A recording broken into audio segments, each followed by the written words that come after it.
I was perusing the job ads hoping for something that paid more than minimum wage when something interesting popped up. $1,000 per week. Working only 30 hours. I was definitely interested, so I clicked the ad assuming that it was going to be some type of scam. But it looked legit after reading through the fine print. A cleaning job. They needed people to clean out apartments after people just up and left. Likely old hoarded out apartments, which is why the pay was so good. 30 hours a week. 2 people go in and clear them out and make sure they are somewhat livable again. Even if the work was back-breaking, the money would be too good to pass up. After contacting the provided number and a 10-minute phone interview, I had my first assignment for the following Monday. No more than 15 minutes away, and I would be working with someone that had been there for a couple years to show me the ropes. The only instructions I got was to wear whatever I had that was comfortable and could be thrown away if necessary. All the other supplies would be brought by the other guys since it was my first time. The following Monday I showed up at the address they provided, mentally preparing for what I was about to walk into. I had done some cleaning before, but nothing in the extreme, so I didn't really know what to expect.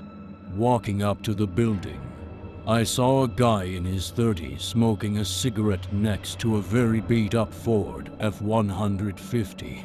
"Are you the newbie?" he asked while putting out his cigarette. I answered that I was, and he motioned for me to follow him. I already brought all out stuff up there. "This is probably the best one for you to start in. I could do it myself. My name is Frank, by the way. Nice to meet you." He opened the door, and what I walked into was the most pristine apartment I have ever seen.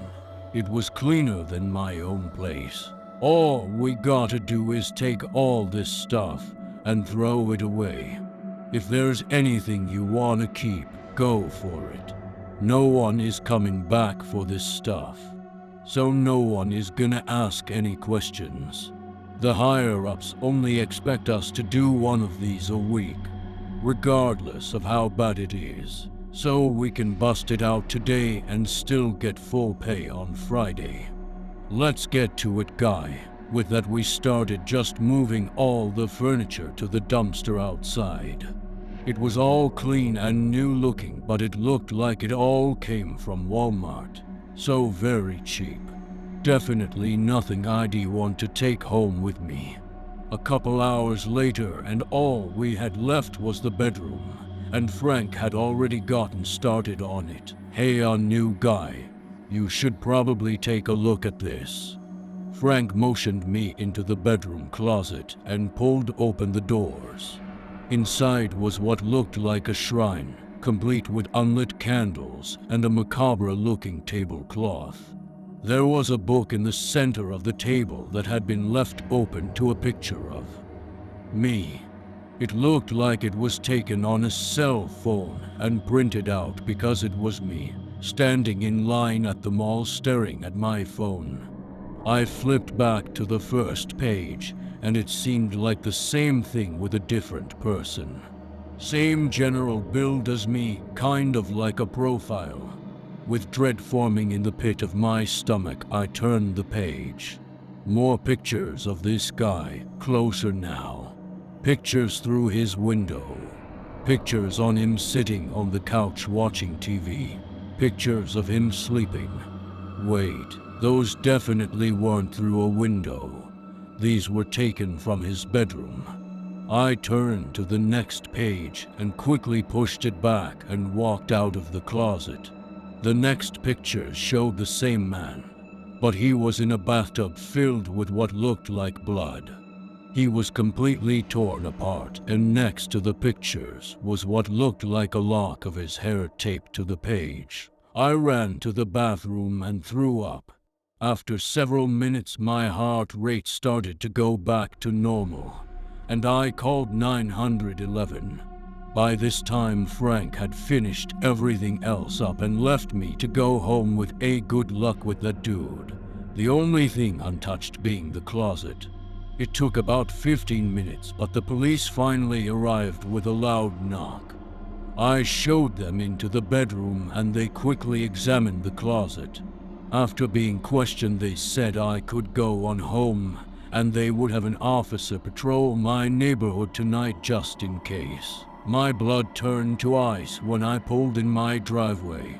There was an unfamiliar car parked in my driveway, but I calmed down when I saw a detective standing next to it, holding up his badge for me to see. I got out of my car and walked over to him. He told me his name was Detective Randall. Then he explained why he was here. I was given a call after the officers searched the apartment. Unfortunately, you guys did a decent job clearing it out, but we still got something at least.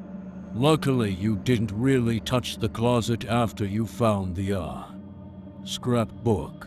This guy has eluded me for the past 2 years. His MO is to stalk his victim for a couple weeks, slowly getting closer, and then when the coast is clear, he moves in for the kill. He likes to cut apart his victims and leave them in a bath. He always takes a lock of hair. That's how we knew for sure this was our guy. I'm not sure why he left the scrapbook, but it's enough evidence to put him in the chair for sure. We don't have him in custody yet, but I can assure you we are close now.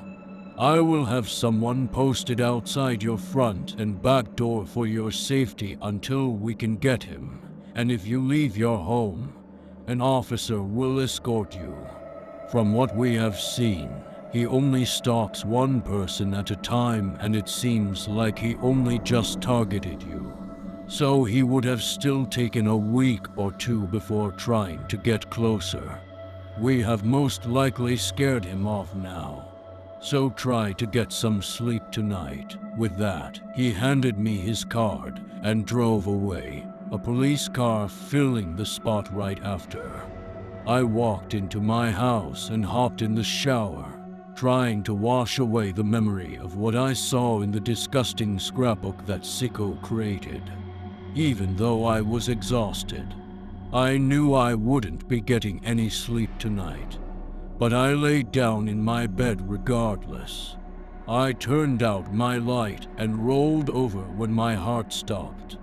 As soon as I had started to roll over, I heard what sounded like a camera shutter coming from my closet.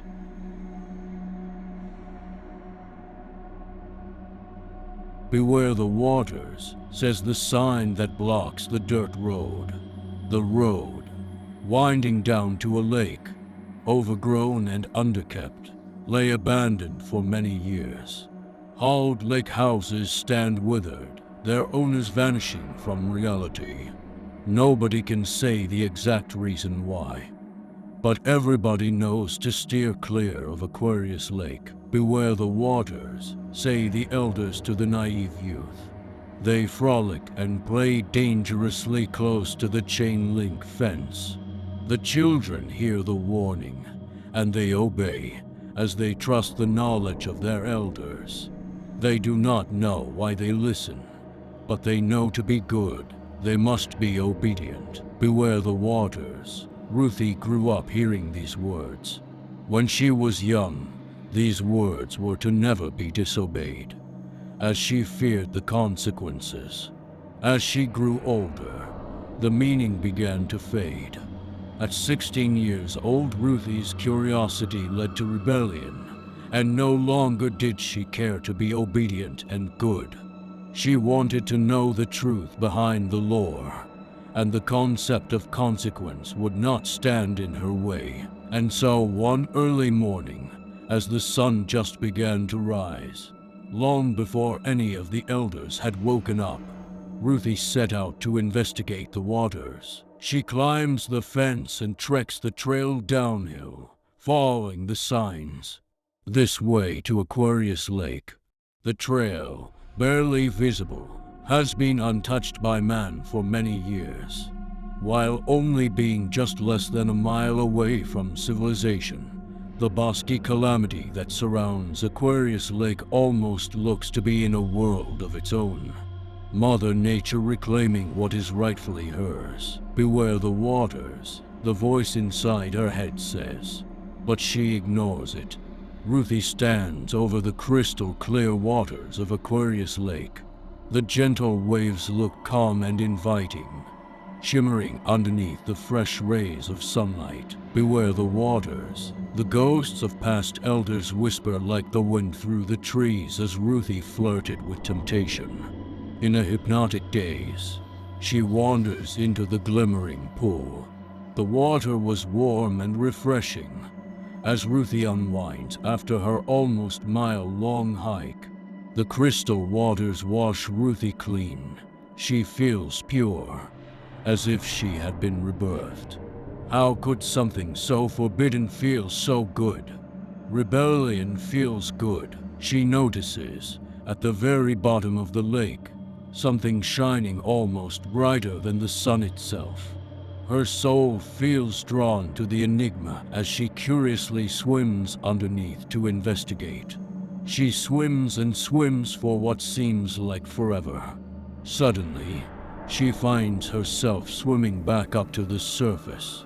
Only she is not surrounded by the bosky calamity that was Aquarius Lake. She is surrounded by absolute nothingness. The world around her, or lack thereof, is simply white. A bright, burning white that shines through Ruthie's eyelids as the deafening silence rings through her eardrums. All of the vibrant colors, succulent textures, sensational smells, and harmonious tunes of the world all vanish as the lake slowly evaporates back into reality. Ruthie panics as she enters the void. She runs, but she goes nowhere. She speaks, but she says nothing. She lives, but she is not real. Forever alone in eternal nothingness, Ruthie no longer exists.